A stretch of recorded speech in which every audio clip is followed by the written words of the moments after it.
Hey guys, it's Ken Brewster, the Aquatics Director from the Greater Scranton YMCA. So for today's lesson, we're going to talk about the back float and our proper body positioning for the back float.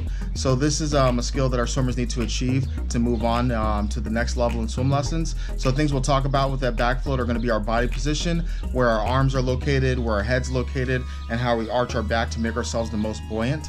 After that, for our safety around water topic, we're going to talk about reach or throw, don't go. So this is a technique that you would utilize if you were in the ocean, in a lake, in a pool, and somebody started to struggle or become distressed. The last thing you want to do is actually go into the water to save them if you're not trained to. So you want to either take a stick, take a pole, reach it out to them to pull them back to the side, or throw a flotation device or something more buoyant than they are that can keep them safe and keep their head above water without putting yourself in danger. All right, so let's try it out. Hey guys, so as stated today, we're gonna work on our back float. So 3 things we wanna keep in mind when we're working on the back float with our swimmers. The first thing we're gonna talk about is arm position. So for the back float, we want our arms to be straight above our head, kind of like this, or out to the sides a little bit, okay? What we do when we're stretching out like this, we're spreading our body weight across the water to make ourselves more buoyant. Okay, so that's the first step.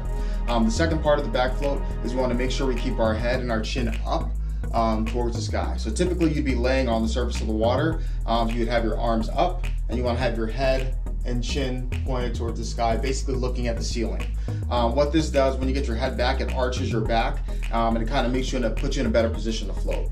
The last thing we want our swimmers to focus on when we're doing the back float is to get their belly buttons or their tummies posted up towards the air or pointed up towards the air, okay? So 3 things, arms up, head back, tummies up, okay? And these 3 things will put ourselves in the best positions to be floating on the surface of the water. Now I'm gonna show you what it looks like on the ground. So guys, we're here to practice the back float on the floor. So the first part of the back float on the floor, guys, we're gonna have our kids lay down on their back with their arms down at their sides. We're gonna have them bring their arms up over their head or slightly out to the side. We wanna do the same thing with our feet, kind of make our body into an X. We want the head tilted back, looking behind us, and our chin up to the sky.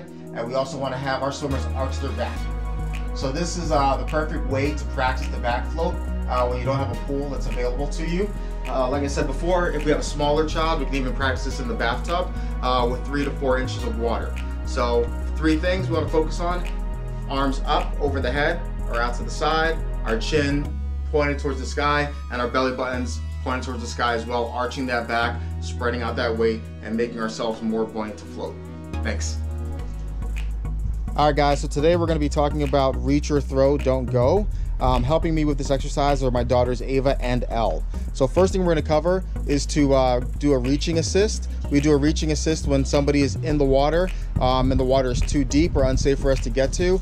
So instead of us entering the water and putting ourselves in danger, we're going to use a stick, a broomstick, or whatever we have available to reach that person and help them out. So Ava and Elle are going to act that out for us next.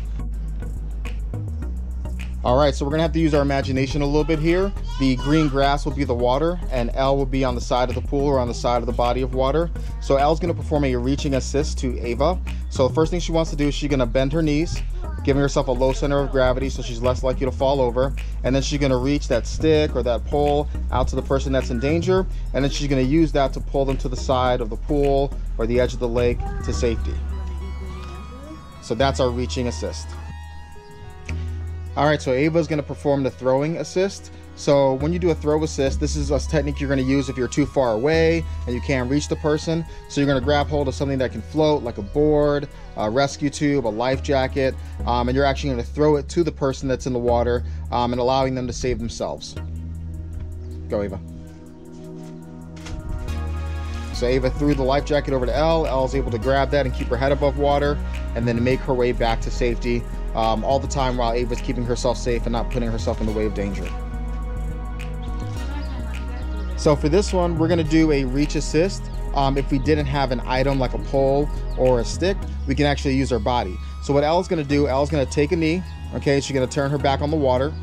She's gonna stick her legs out to Ava while holding out to the side. That'll allow Ava to grab her feet. And then Elle can use her upper body to pull them both to shore or off the edge of the pool while not having to enter the water and putting herself in the way of danger. Thanks, girls. Welcome.